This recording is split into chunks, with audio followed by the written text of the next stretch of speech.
Welcome to another edition of the Locked On Blackhawks and Locked On Florida Panthers podcast, part of the Locked On Podcast Network, your team every day.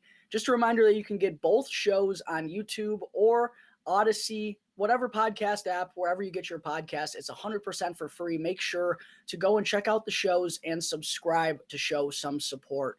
I'm the host of Locked On Blackhawks, Jack Bushman, joined by the host of Locked On Florida Panthers, Armando Velez, with the Florida Panthers in town for a matchup with the Blackhawks tomorrow night, or I guess tonight for when you all will be listening to this. Thought it would be a good idea to get together with my good guy Armando, who also is going to be in Chicago here in a couple of weeks, which I'm pretty stoked for. We're actually going to the Chicago Bears Miami Dolphins football game at Soldier Field, which is something we've had in the works for the past couple of months now. So I'm definitely excited for that, Armando. Excited for this game at the United Center tonight. How you doing, buddy? How you feeling? Thank you so much once again, man, for doing this crossover with me. What started as just doing crossovers based on both of our teams that we cover facing off 8 times just 2 seasons ago. To think that was 2 seasons ago, and now here we are facing off again, doing another crossover, meeting in person in just about 2 weeks as well, and just of course these franchises have been connected based on their trajectories as well, and also in scandals as well based on the last few years. So it's just really for us. It just feels like that when these two teams face, it's always a good time to get together and chat. Absolutely. I completely agree. And yeah, it is kind of weird to think it's already been 2 years since the Blackhawks and the Panthers were wildly in the same division for a season, which, obviously that was due to COVID-19 and all that, but it's kind of wild to think the Blackhawks at one point were in the same division as the Florida Panthers. But here they are meeting for the first time as part of this 2022-2023 regular season. Armando, Panthers are off to a pretty good start here, 4-1-1 through their first 6 games. Before we kind of talk about how this Panthers team has fared so far this year, I wanted to ask you your thoughts all in all on the offseason. Obviously, the big move was getting Matthew Tkachuk from the Calgary Flames. Jonathan Huberdeau, though, that's what it cost them in order to get that. I wanted to ask you your thoughts on that move in particular and kind of what it means to this Florida Panthers franchise, and also talk to me about some of the other moves that Florida made in this offseason as they try to gear up for another run in the Stanley Cup playoffs and hopefully make it a little bit further this season. Did you like what the Panthers did in the offseason? What was your kind of thoughts on it as a whole, along with that move of getting Tkachuk for Huberdeau? The fan in me was devastated to see those 2 homegrown players shipped out, but when you have a generational talent in Matthew Tkachuk at 24 years old, who you're going to sign to a contract, and also with Huberdeau's and Weegar's contract coming up as well, and them being signed long-term, and those being older guys, it made all the sense in the world to make a trade like that, because even I thought even prior to the trade that the Panthers were going to try to find a way to sign Jonathan Huberdeau.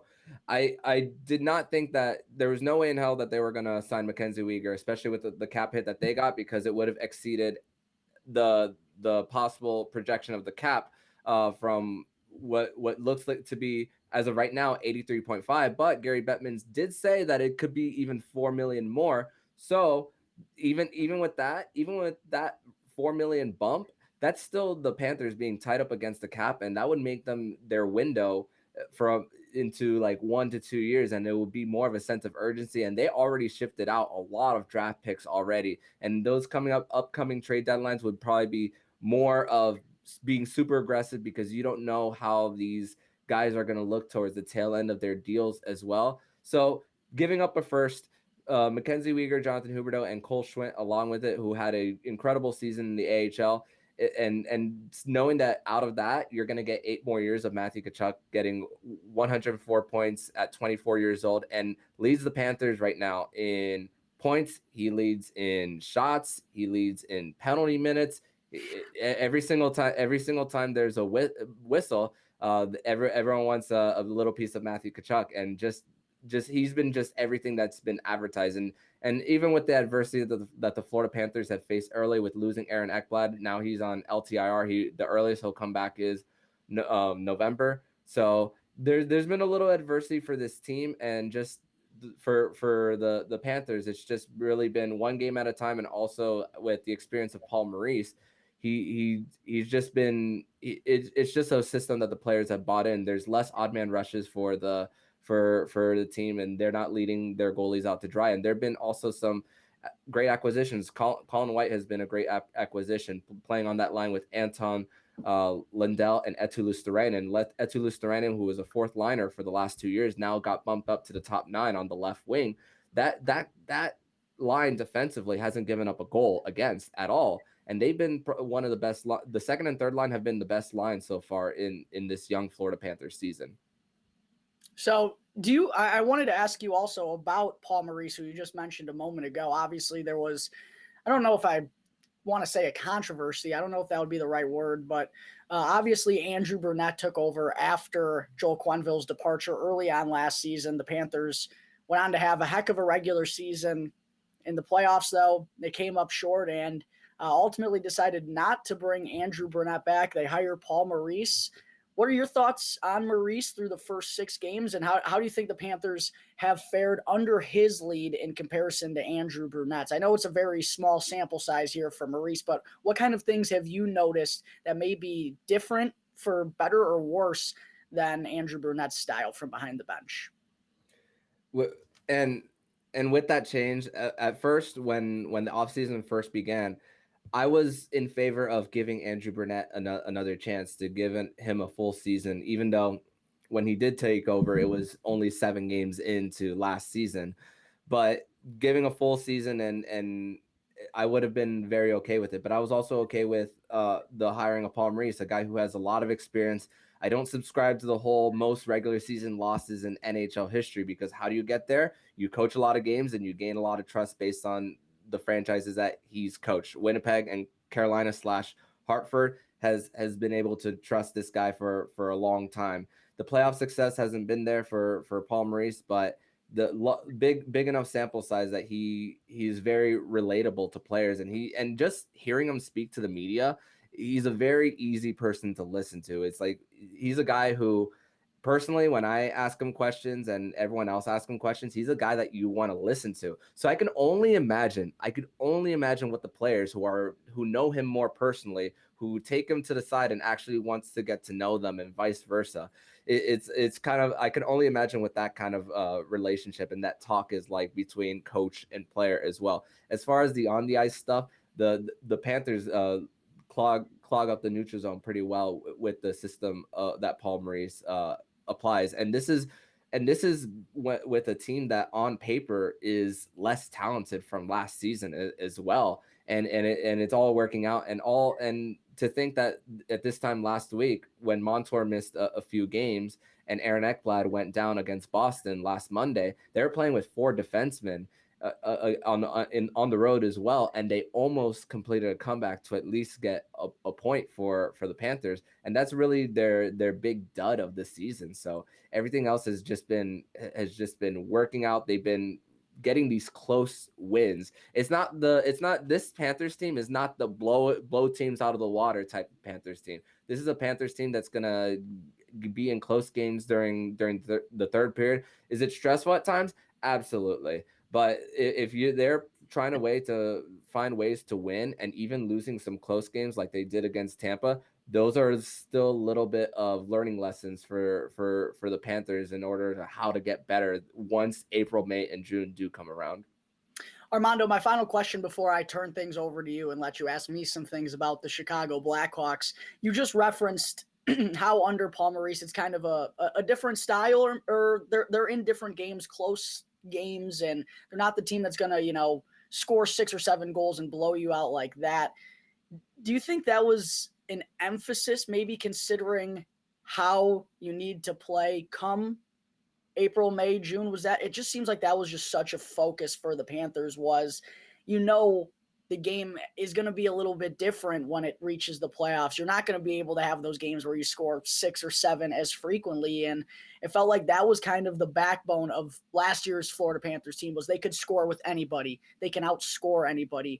Do you think that was a really big focal point of trying to retool this team a little bit this year to make them more like that style?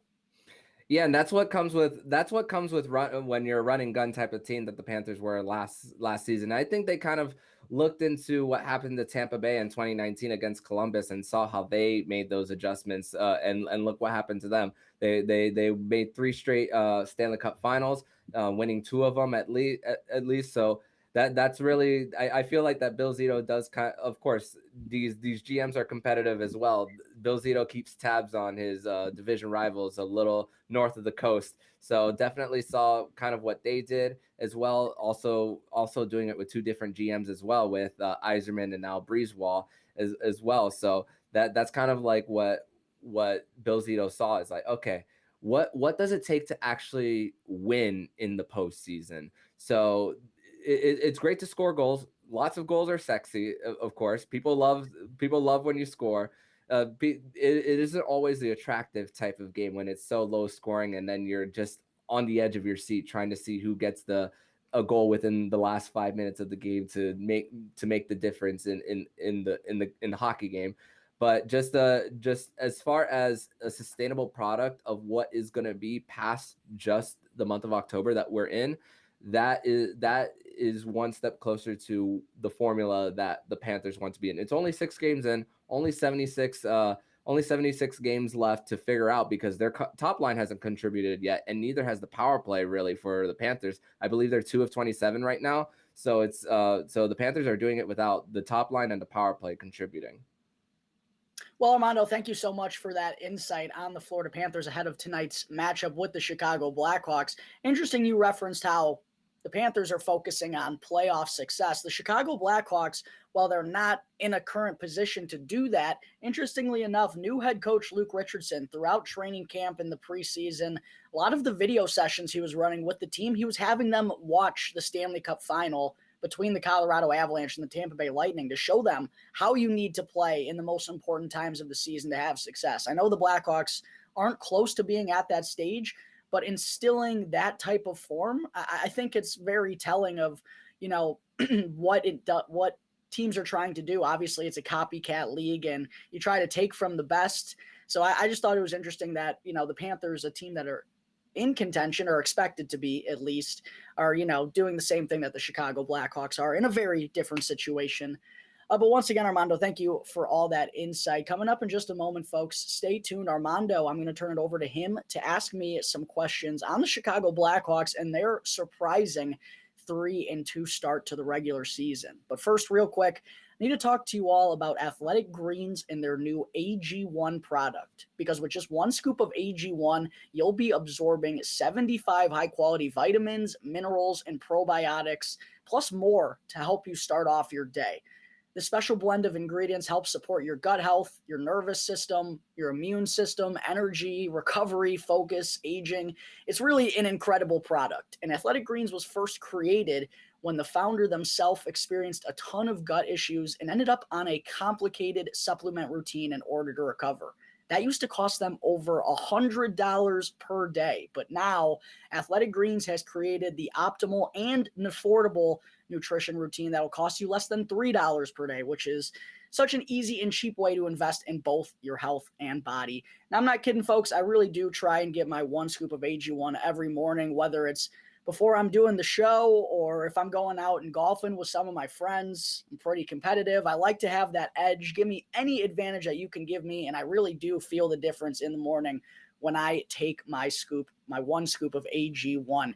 And to make it easy for all you listening out there, Athletic Greens is going to give you a free 1-year supply of immune-supporting vitamin D and 5 free travel packs with your first purchase. All you got to do is go and visit athleticgreens.com/NHL Network right now. Again, that is athleticgreens.com/NHL Network to take ownership over your health and to pick up the ultimate daily nutritional insurance. Back on the show for segment 2, Jack Bushman here, host of Locked On Blackhawks, joined by Armando Velez, host of Locked On Florida Panthers. Turning it over to Armando now to ask me about some questions regarding the Chicago Blackhawks and kind of the surprising 3-2 start that they're off to. So, Armando, the floor is yours, my man. Yeah, man. So it's I don't I don't have to ask you what the Blackhawks mission is when it comes to their approach this season. Of course, the mission is rebuilding, new coach in Luke Richardson. Of course, Kyle Davidson now is the guy running the show for the Chicago Blackhawks. But 3-2-0 for the Chicago Blackhawks. Off to a great start for this Chicago Blackhawks team. The only game that I've been able to watch on TV was their opening night game against the Colorado Avalanche. I remember texting you prior to the game saying, sending prayers out your way prior to this game and this season. And for seeing, of course, Colorado coming out on fire and thinking, okay, it could be a long season for the Chicago Blackhawks as expected. And then Chicago dropping a 1-0 game against the Vegas Golden Knights. Logan Thompson looks to be a guy that could be in the running for the Calder Trophy for Vegas after a lot of their goalie issues over the offseason. But what's the pulse of the fan base? Because this team is, of course, this franchise and this fan base, most importantly, mostly the fan base I want to talk about. What is their reaction to the 3-2 start? Are they like freaking out based on saying, "Oh my God, the Blackhawks are winning too many games. They're not going to tank for Bedard properly," or is it a matter of this is a team that's trying to create good habits, and you don't apologize for wins? What's the pulse of the fan base there? Yeah, I think you're seeing a little bit of everything. There are people out there who are saying they're upset that the Blackhawks are winning, or just wait until they play some more teams. The losses are coming. There are some people who say this, the rebuild's speeding up. The one thing I would say to that is, just understand we're only 5 games in. There's a long way to go. Look, it's been an awesome start, and the way I view it, I'm never going to apologize for winning or feel bad about winning, especially when you compare everything that the Blackhawks went through last year. Like, it was just a dark and gloomy season. There was no fun about it. On the ice, the team was terrible. Off the ice, they were even worse. It was just miserable. So to see these guys go out there and have fun and kind of almost play freely with nothing to lose, like, it's a little bit of a dangerous team when you're expected to be bad. You can only really surprise people. And that's kind of what the Blackhawks have done in the last few games. But I would just remind people, this is going to be a very long season, and there's probably going to be some peaks like we're going through right now, and there's also going to be some valleys. I mean, given what this Blackhawks team has, sure, they're going to have the ability, I personally think, to compete a little bit more than some people expect. I actually, when we did our Locked On NHL predictions in terms of over-under point totals, I said the Blackhawks were going over 65.5, and I didn't think they were going to be the worst team in the NHL. I just don't see this being the worst team, but I think they're undoubtedly going to be bad. There's going to be valleys at some point. I just hope the fans don't get too high in those moments. Don't get too low in the valleys. Just understand what we're still doing here. It's the first year of a rebuild, a very patient, long played rebuild where we're thinking 3, 4, 5 years down the road. Kind of what we do right now, it is what it is. So that's how I'm kind of trying to stay even keeled, given that the Blackhawks are having a successful start to this year when a lot of people want them to be tanking for Connor Bedard. Look, they're probably going to get plenty of opportunities to do that, especially if they're trading Patrick Kane or Jonathan Taves, maybe Andreas Athanasiou and Max Domi as well. Like, this team in the second half, they have the potential to be really terrible. The losses are going to come, so have some fun when the wins are here. Enjoy them a little bit, and it's been fun so far. I give a lot of credit to Luke Richardson and what he's been able to instill here in the early going. A lot of positives from this Blackhawks team, not even just the wins. Those have kind of been added bonuses. But yeah, I would just say there's people feeling all over the place on this topic, Armando, but I just want people to know that there are going to be brutal stretches coming. So just kind of stay mellow and ride the wave, if you will. And right now, things are good, so smile. Yeah, so you don't apologize for winning, that's for sure. And then, of course, Kyle Davidson being as active as he has been really in the trade deadline last year. Of course, we spoke about off camera one time about the Brandon Hagel trade, about getting 2 first-round picks, and Brandon Hagel's not off to the best start with Tampa Bay. And Tampa Bay as a team in general, even though they're on a 2-game winning streak, not off to the best start. So there's a little bit of eyes, of course, looking at Tampa Bay's record for Chicago, that's for sure, getting a higher draft pick. But the drafts for Chicago going from 0 first-round picks all the way to 3, trading with Ottawa, trading with the Islanders, trading with Toronto to take on the contract of Peter Mrazek, which I just saw that Peter Mrazek is on IR, so he won't be playing for the Chicago Blackhawks tomorrow. But the activity that Kyle Davidson has been doing, and of course, there's also I see 2 1s, 2 2s. And another trade with the Lightning based on the Tyler Johnson trade, and of course shipping out Brent Seabrook in that one. It's so much capital at their disposal, and I just think about so much as the draft is just, even if you don't hit on 1 first-round pick, you have so many opportunities at the dartboard to hit the bullseye, and just you even if it's not the top pick like a Connor Bedard, you never know what kind of franchise-changing player you just have when you just get one dart and you hit the bullseye. Yeah, it's kind of cool right now because we're in the middle of what I believe to be the beginning of a change in the tides of the Blackhawks prospect pool. And we saw it already in the 2022 NHL draft. You mentioned we started the day with 0 first-round picks. Kyle Davidson makes a ton of moves to wind up with 3.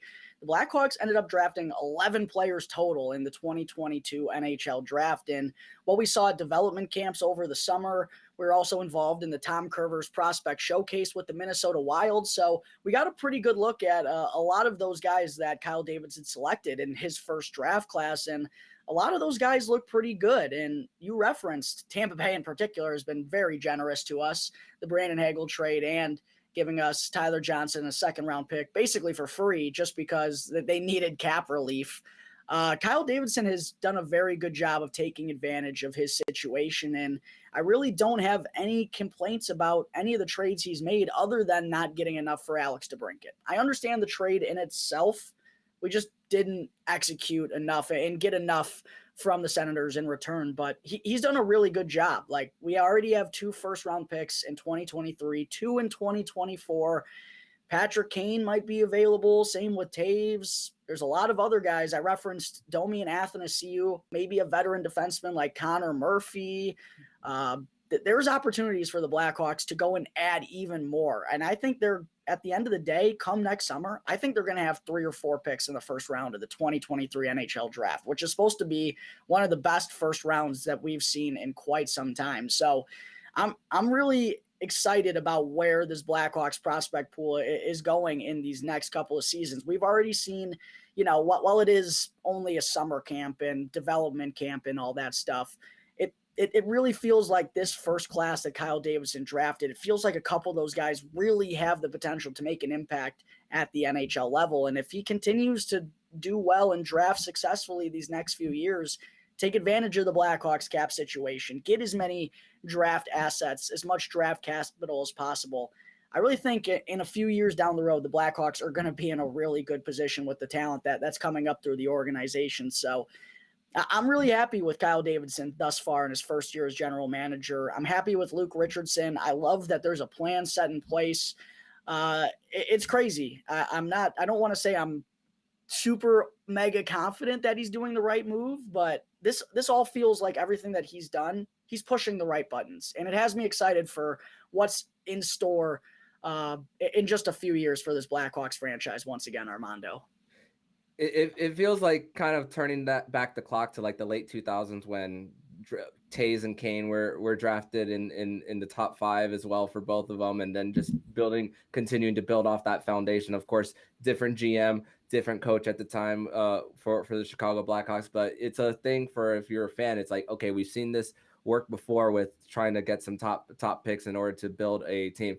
But as far as the play on the ice, there's only so much box score watching that I can do based on this Blackhawks team. Of course, they're on a 3-game winning streak, and I see that they're top 5 in the league in power play percentage at 30%, and that's without Patrick Kane scoring a single goal this season, which Patrick Kane's going to be a hot ticket come the trade deadline this season. But as far as the guy who watches all the Blackhawks games, what are they doing differently in order to get these 3 wins? Yeah, it's been interesting because the Blackhawks certainly are not playing perfect hockey, and they obviously don't have the most talent in the league, but there are some changes or maybe just some differences, I would say, that have been noticeable under Luke Richardson. You mentioned the power play has been really good this far, and I didn't expect that after the Blackhawks scored 6 goals total in 6 preseason games, and I believe they went 1 for 27 on the man advantage in the preseason. So didn't really have high hopes that the power play was going to be clicking, but here we are. It's looked pretty good, and as you mentioned, Patrick Kane hasn't scored a goal this year, and at 5-on-5, that top line hasn't really done much. So the power play has been a huge part in the Blackhawks winning these games. The penalty kill has been very good too. Since that season opener against Colorado, I mean, they just lit us on fire, which, it's Colorado. They're going to do that from time to time. They're pretty darn good. But since that season opener, the Blackhawks penalty kill has been excellent, and they have 4 shorthanded goals in their last 3 games. They had 2 shorthanded goals all of last season. So that's been a huge boost. And also, they've just found a way to get the job done in the third period. It's very odd. Like Sunday against Seattle, after 40 minutes, they're down a goal. Transition defense looked gross, but they scored 2 goals in 13 seconds in the third to steal it. And then against Detroit, they were down 2 as well. They've erased a multi-goal lead, a deficit, I guess I should say. They've erased multi-goal deficits in all 3 of their wins during this current streak. So there's been flaws, and like I mentioned, it's not perfect hockey. There's just something about this Blackhawks team that keeps them fighting until the end. And in the third period, when they've needed their best fight, that's what we've seen. So, yeah, it's been kind of weird, but tip of the cap to the guys for competing throughout the entire 60 minutes. Tip of the cap to Luke Richardson for having them locked and loaded, backs against the wall, giving everything they got. And even in that opener against Colorado, they were down a couple goals, getting, shellacked through the first 2 periods, if we're being honest. They come out still fighting hard. They get a goal in the first couple minutes of the third to make things a little bit interesting down the stretch. So that's kind of what's led to the Blackhawks winning these 3 games. They've kept themselves competitive. It hasn't been perfect hockey, but in the third period, they've been the better team. So it's going to be a lofty test tomorrow or tonight, no doubt about it, against the Florida Panthers. But if the Blackhawks find themselves in it again in the third period, we'll see. It's going to be a fun one, Armando. I think it's probably about time we can slide on into some of our predictions here for the third and final segment of this crossover edition of Locked On Blackhawks and Locked On Panthers. Once again, just wanted to say thank you to everyone tuning in, and a reminder that you can find either show 100% for free wherever you get your podcasts.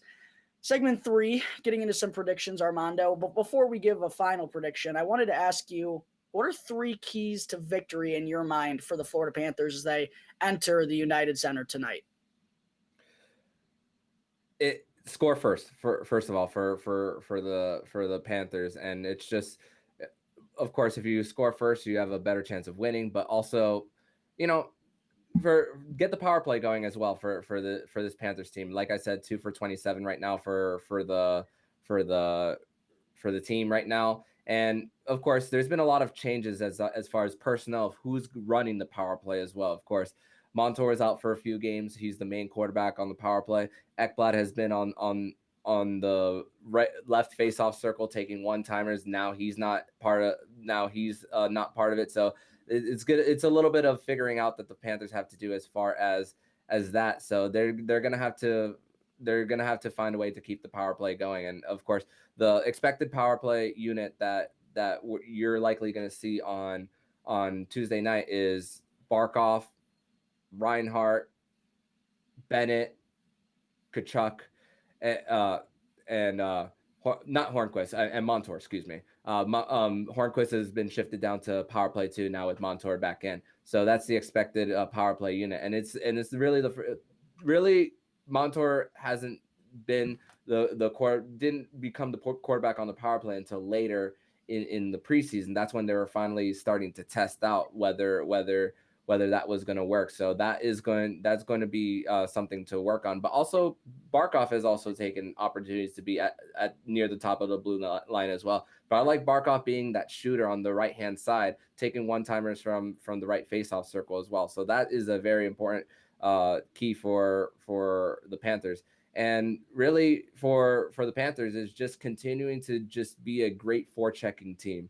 And they've constantly been creating goals like right on the forecheck as well, pinning teams into their own zones. As far as 5-on-5 metrics for this team, still one of the best possession teams in the whole league. Corsi 4, 5-on-5, it's always over 50% for the Panthers, and just continue to get a forecheck going in the opponent zone. And the third line has been incredible mostly. I mean, Colin White has been a very great acquisition for the Panthers. He has 2 goals on the season for the Panthers now, after being bought out from the Ottawa Senators and dealing with injury issues as well. So he's been an kind of an unsung hero as far as signing for the Panthers. So it's really about continuing to build off that from the first 6 games and what's gotten them to a 4-1-1 start.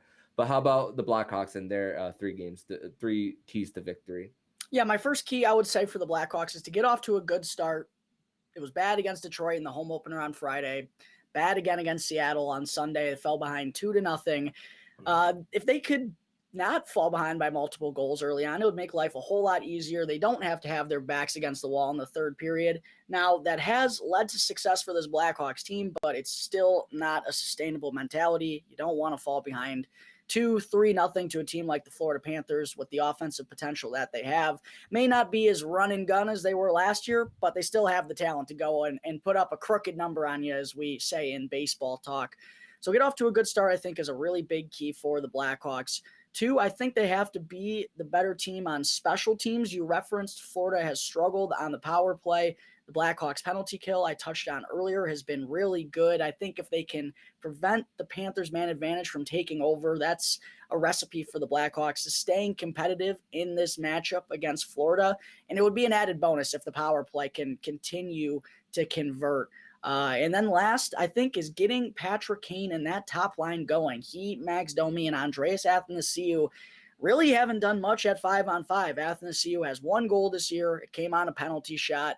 Max Domi's been doing some damage on the power play. Together, that trio hasn't done as much as maybe the Blackhawks 3-2 record would lead you to believe. A lot of people would probably think Patrick Kane's leading the NHL in points or something right now. No, that actually hasn't been the case. The Blackhawks have been getting some depth scoring, particularly from their third line of Philip Kurashev, Sam Lafferty, and Jason Dickinson, another great addition by Kyle Davidson recently. They got Dickinson and a second-round pick from Vancouver in exchange for Riley Stillman, someone who you were familiar with.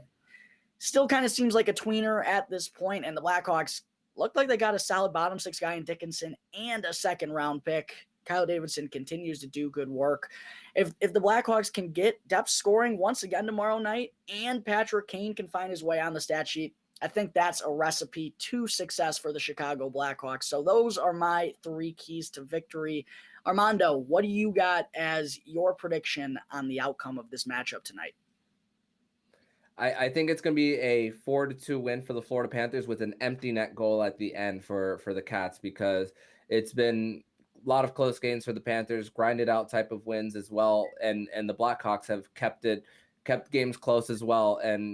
And yeah, they've come back from multiple goal leads. This has an opportunity for the Panthers to be a little bit of a trap game as well. And it's funny, when I was previewing the schedule, the trap game that I spoke about was their home opener against the Philadelphia Flyers. A little bit worried going into that one, but the Panthers just came out firing in that one. So I guess I gotta find a new trap game to discuss for the Panthers, and I guess it's a team that from the outside, people are seeing that they're clearly going into a new direction, and an easy chance for the Panthers to overlook. But of course, with the experience of Paul Maurice, he's going to, I'm sure he's definitely going to talk to these guys like, don't look down on these guys.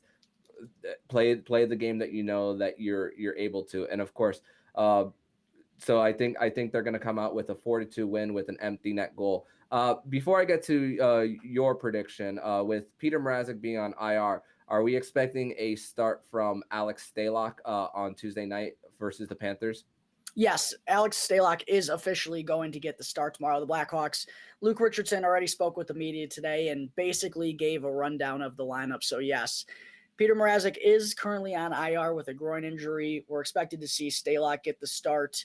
against Florida and also on Thursday against Edmonton. Arvid Soderblom, goaltender prospect that Blackhawks fans will be familiar with. He's expected to start one of the two games in the back-to-back over the weekend. So feels like the Blackhawks are going to lean pretty heavily on Alex Stalock as long as Peter Mrazek is out.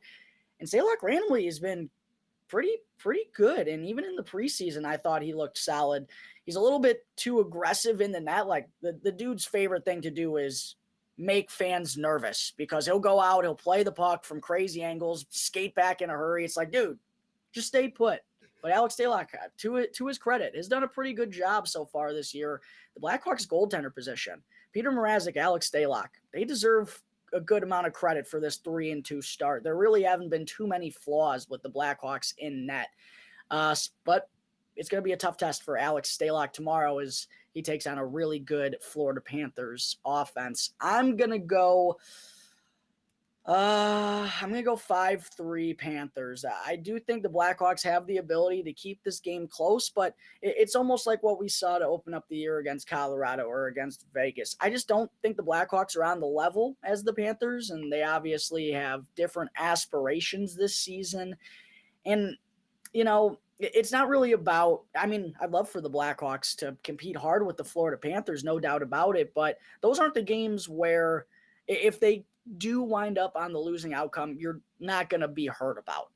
The Blackhawks aren't expected to beat the Panthers, but if they can hang in there, I think we can kind of take that as a moral victory. I'm not a big fan of those, but in a situation like this, it does kind of make sense. So I'm going 5-3 Panthers tomorrow night. Could work out in my favor, though. I predicted the Blackhawks to lose their home opener to Detroit. They mounted a nice comeback to pick up a win, and I always love when the Blackhawks beat the Red Wings. So that one worked out pretty good in my favor, Armando. I'm not as confident it's going to be the same this time, but should be fun. I always enjoy when the Blackhawks play the Panthers, mostly due to our back and forth encounters. So just wanted to say thank you again, brother, for coming on the show, getting together to do this podcast. And I'm really stoked for our Bears game in a couple weeks. And yeah, I'm calling it a Bears game. I don't think they're going to win, but it's at Soldier Field, so it's technically a Bears game. But I haven't been to Soldier Field in years, dude. I'm super stoked to be back, super stoked to meet you in person. And as always, it's a lot of fun when we do these shows together, bro. So thank you so much for coming on. I really appreciate you. Absolutely, man, and I'm very excited for definitely this game, our meeting, and of course our next crossover when the Blackhawks and the Panthers do meet again later this season. I don't have the schedule in front of me, but of course when they do play, of course that's an opportunity to get together. But before we wrap up, tell everybody on my feed where they can follow you online. Absolutely. Yeah, you can check out Locked On Blackhawks for free wherever you get your podcasts. If you want to check it out on social media, you can do so on Twitter and on Instagram at @L_O_Blackhawks. As for me, myself, you can check out my personal page at Jack Bushman 2 for basically all Chicago sports stuff. You'll get some golf in there as well. Big golf nut myself. But yeah, if you want to check out my personal page, you can find me at Jack Bushman 2. Armando, for my listeners out there, if they want to tail along on some of the Florida Panthers stuff for this matchup tonight, where can they find you and your show at? They can follow me personally on Twitter at MonoMan12. Follow the show account on Twitter at LO_FLA Panthers. You'll see me live tweeting throughout the games of the Florida Panthers. You'll see me give all my takes on all things South Florida as the Florida Panthers are near the top of the Atlantic Division with surprising Buffalo Sabres right now at the top, along with the Boston Bruins, and of course football takes with the Dolphins as they're in a playoff spot. The Heat at 1-2 right now, and the Marlins looking for a new manager right now. So you'll see all those type of takes from this South Florida sports fan right here.